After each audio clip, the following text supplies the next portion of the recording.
Right frontal sinus, left ethmoid, এই জায়গাটা। So right ethmoid, left ethmoid, এই যে right maxillary sinus, left maxillary sinus. আর vestibule দেখতে হবে এইভাবে, নাকি ট্র্যাক করে ভেস্টিবুল দেখবা। এটা গেল হচ্ছে ইন্সপেকশন।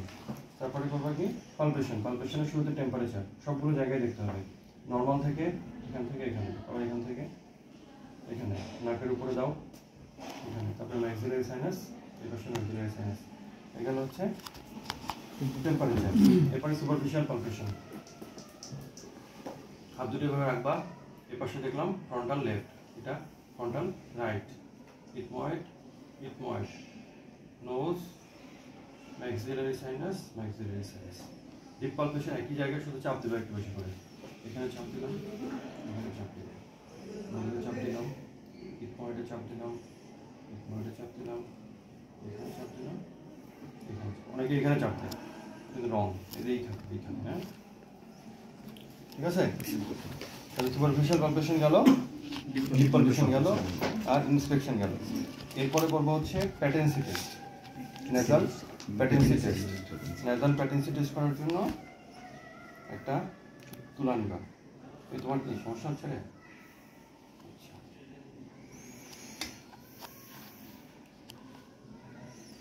তুলাটা একটু পাতলা করে নিবা সামনে, হ্যাঁ, যাতে অল্প বাতাসেই কি অল্প বাতাসে যেন নড়াচড়া হয়। স্বাভাবিক শ্বাস, স্বাভাবিক। ছাড়াও ছাড়াও টানাও ছাড়াও।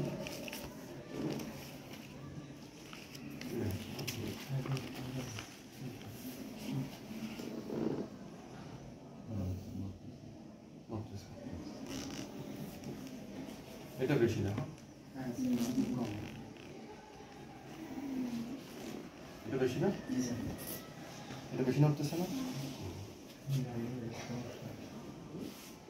একটু কম নড়ে। হ্যাঁ আচ্ছা, এখন এই যে তোমার এই ধরো দুটা যদি সমান হইতো, এটা ভালো নড়তেছে, এটা ভালো নড়তেছে, দুইটাই কি 50-50 হবে না? কিন্তু কখনোই দুইটা প্যাটার্ন থাকে না, মানে 50-50 প্যাটার্ন থাকবে না। একটা ধরো 40% আর একটা 60%, এটাই নিয়ম, স্বাভাবিক নাকের এটাই নিয়ম। 3 ঘন্টা পর পর এটা অল্টারনেট হয়। এটা কি বলে? নেজাল, হ্যাঁ এটা বলে নেজাল সাইকেল, নেজাল সাইকেল। একটা পেশেন্ট জিজ্ঞেস আমাকে বলছে আমার একবার এটা একটু বন্ধ হয়, আবার এটা বন্ধ হয়, তখন নর্মালও হইতে পারে। হ্যাঁ এটা নাম হচ্ছে, এই টেস্টের নাম হচ্ছে cold spatula test. Cold spatula test, cold spatula test. সবার বিশ্বাস না, সবার বন্ধ করো। এটার উপরে একটা ই করব, দেখো দেখছো এই পাশে তো নাই, পাশে অলমোস্ট আসেই নেই। হ্যাঁ স্বাভাবিক না, জোরে না, স্বাভাবিক। এবার দেখো আসছে, দেখছো সবাই দেখছো?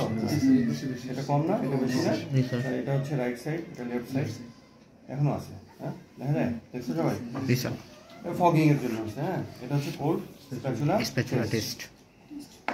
তাইলে আমরা এতক্ষণ পর্যন্ত যে এক্সামিনেশন করছি তাতে কিছুটা আইডিয়া পাইছি না? কি পাইছি? যে কোনো একটা প্রবলেম আছে সেটা হচ্ছে লেফট সাইড। তাহলে আমাকে লেফট সাইডে একটু ভালো করে ফোকাস করতে হবে। তো অনেক এক্সামিনার দেখবা যে আগে তোমার এটা পরে করতে বলবে, এই প্যাটেন্সি টেস্ট পরে করতে বলবে। এখন তুমি নাক ইনস্ট্রুমেন্ট দিয়ে ভালো করে দেখেই ফেললা যে তার ডিএনএস আছে ওই পাশে, কার্বনেট হাইপোটোফি আছে, তাহলে তোমার তো ওই পাশে তো তোমার ইয়া হবেই, ওই পাশে তো তারপরে এটা করে লাভ আছে? তুমি এটা আগে করলে না তোমার একটা আইডিয়া মাথায় চলে আসবে যে আমি ওই দিকটা আমি এখন ফোকাস করবো, সেই জন্য এটা আগে করাটাই যৌক্তিক। আচ্ছা এরপরে আমরা আরেকটা টেস্ট করবো, সেটা হচ্ছে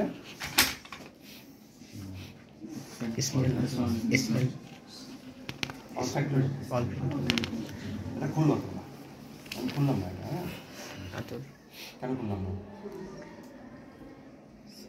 খুব উগ্র একটা গন্ধ বের হবে এবং আমার মাথা ব্যথা শুরু হবে। আমার এই মানে গন্ধের প্রতি খুব ইয়ে আছে, খুললে মাথা ব্যথা এবং সারাদিন থাকবে এটা। তো এটা তোমার খুলবা, ওনাকে আগে বলবা যে ইয়া করবে, চোখ বন্ধ, একবার চোখ বন্ধ। এটা করার আগে তুমি বলবো চোখ বন্ধ, আর তুমি হাতে এটা নিয়ে ফেলো, সে তো দেখছি এটা। হ্যাঁ, চোখ বন্ধ করেন, একবার চোখ বন্ধ করে থাকো। চোখ বন্ধ, খুলবা না, আমি না বলা পর্যন্ত খুলবা না। হ্যাঁ, এই মুখটা খুলে নিলাম, নিয়ে একটা নাক বন্ধ করলাম। বন্ধ পাওয়া যায়? কিছু পাও না? চোখ খুললা কেন? চোখ খুলতে বলছি তোমাকে।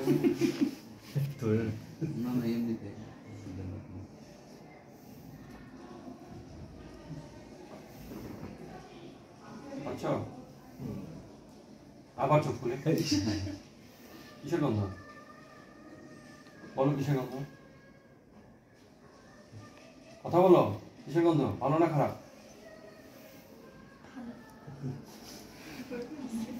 আচ্ছা, এই পাশে দেখো তো, পাও? তাহলে তার পাশে তোমার পাশে নাই। এখন একটা আমি প্রথমে জিজ্ঞেস করছি যে গন্ধ পাই কিনা, আবার জিজ্ঞেস করলাম কিসের গন্ধ, তো এটার কি মানে কি? কিন্তু গন্ধ আছে কিনা এটা তুমি অ্যানোসমিয়া বুঝলা, বা হাইপোসমিয়া যদি কম বলে বুঝলাম। কিন্তু গন্ধ পাইলেও তারপরে তোমার সে কি অন্য গন্ধ পাইতে পারতো? এই ভালো গন্ধ দিলা বলে হ্যাঁ পাই, কিন্তু পচা গন্ধ। আচ্ছা, আবার একটা পচা গন্ধ দিলা, সে বললো যে ভালো ভালো, তাহলে কি এটা? প্যারাসমিয়া। আর সব গন্ধ, ভালোটাও খারাপ, খারাপটাও খারাপ। হ্যাঁ, ধরে এটা ক্লোজ করতে হয়, ছেড়ে দেওয়া যায়, আবার সেমি ক্লোজও করা যায়। ঢুকানোর সময় ক্লোজ করে ঢুকাইতে হবে এই ডিরেকশনে, এরকম না, এরকম না, আবার এরকমও না, এরকম কিন্তু। কারণ হচ্ছে মানে ঢুকাবা, এবার ঢুকাবা, ঢুকায় এটাকে সোজা করে ফেলো। কারণ ন্যাসাল ক্যাভিটির এয়ারওয়ের যে এটা উপরে নেই, সোজা উপরে না, সোজা উপরের দিকে গেলে তো তুমি অলফ্যাক্টরি এদিকে। হ্যাঁ, তো নস্ট্রিলটাকে ডাউনওয়ার্ডস ডিরেকশন না, এটা সুবিধা কি? এই যে নাকটা এরকম হইতে পারতো না, ফুটাটা একবারে সোজা এরকম হইতে পারতো না। হ্যাঁ, না করে এটা তোমার নিচের দিকে দেওয়ার কারণটা কি? তখন ধুলাবালি সব ভাইরাল পার্টিকেলস ফরেন পার্টিকেল সহজে ঢুকে না, ঢুকে সরাসরি থাকলে তো সরাসরি ঢুকে যাবে স্যার, আর যদি নিচু থাকে স্যার বাধা পাবে, শুধু বাতাসটা ঢুকবে। হ্যাঁ, ওটা আছে। তারপরে তোমার তো যে হাঁচি দেয়, হাঁচি দেওয়ার সময় সরাসরি মানুষের উপরে যা পড়ে। আর যদি সামনে হইতো তুমি মোটরসাইকেল চালাতে পারতা না, বাতাসে সরাসরি বাতাস ঢুকে যেত, কোনো সম্ভব না। হ্যাঁ, তো এগুলো হচ্ছে সুবিধা, সৃষ্টিকর্তা তো সব কিছুই এরকম ইয়ে করে বসছে। হ্যাঁ, আচ্ছা, তো তাহলে এটা ঢুকাইতে হবে হচ্ছে একবার ক্লোজ করে, তারপরে ছেড়ে দিতে হবে। ছেড়ে দিলে সেপ্টাম এবং এলা দুটোতে চাপ দেবে না, মানে একটা ওয়াইড অ্যাপার্ট হয়ে যাবে, ওয়াইড হয়ে যাবে। প্লাস ভিপ্রিসি অনেকের বেশি থাকে, নাকের মধ্যে এত লোম থাকে তো কিছু দেখা যায় না। এই লোমগুলোকে কিন্তু সরায় দিবে যাতে তুমি নাকের ভেতরে দেখতে পারো। তুমি ছেড়ে দিলা, দেখলা, দিকে দিক করে দেখলা, মাথায় হাত রাখতে হবে, একটা হাতে মাথায় হাত রাখতে হবে।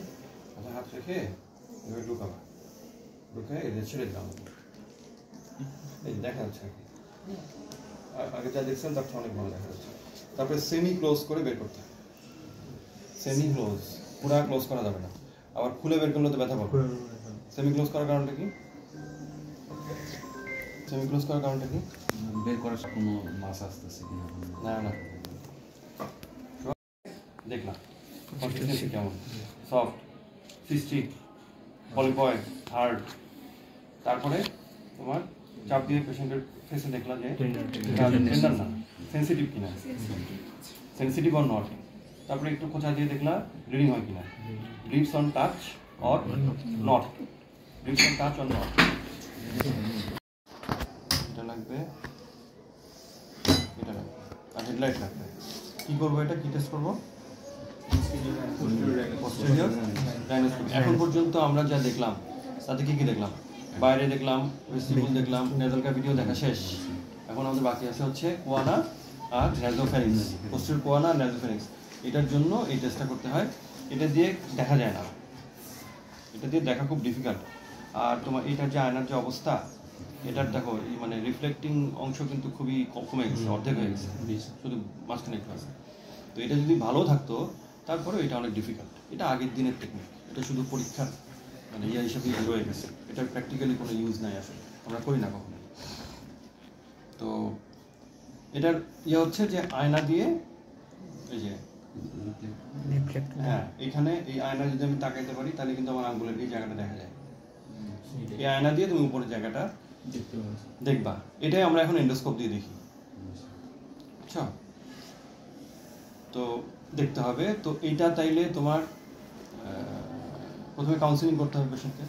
কাউন্সিলিং কী করবা, যে আমি আপনার নাকের পেছনের অংশটা দেখবো বা দেখার চেষ্টা করবো। হ্যাঁ, দেখার আগে এটা একটু গরম করে নিব, আপনার কষ্ট হবে না, ব্যথা পাবেন না। আর পরীক্ষাটা করার সময় সে কী করবে, একটা মানুষ যদি হা করে থাকে তখন সে শ্বাস নিবে কোন দিক দিয়ে? স্বাভাবিকভাবে মুখ দিয়ে নিবে। মুখ দিয়ে শ্বাস নেওয়ার সময় নাকের সাথে নাক দিয়ে বাতাসটা নাক দিয়ে ঢুকে কোথায় যায়? নাসোফেরিংসে যায় না? তারপরে কোথায় আসে? তারপরে দিক দিয়ে তোমার, তারপরে তো ল্যারিংস দিয়ে ট্রাকিয়াতে ঢুকে যায়। তো তোমার মুখ দিয়ে শ্বাস নেওয়ার সময় এই নাক আর মুখের যে তোমার কমিউনিকেশনটা, এটার যে বন্ধ এবং খোলা, এটা কি দিয়ে হয়? আমরা যে খাবার খাই তখন কি নিঃশ্বাস নিতে পারি? এই এপিগ্লোটিস এইখানে থাকে। ইভুলা না, সফট প্যালেট। সফট প্যালেট যেটা ওই যে তাকালে যে সফট, হ্যাঁ সফট প্যালেটটা তোমার। আচ্ছা, এখন সে তো মুখ দিয়ে শ্বাস নেবে। যখনই মুখ দিয়ে শ্বাস নেবে তখনই মুখ দিয়ে শ্বাস নেবে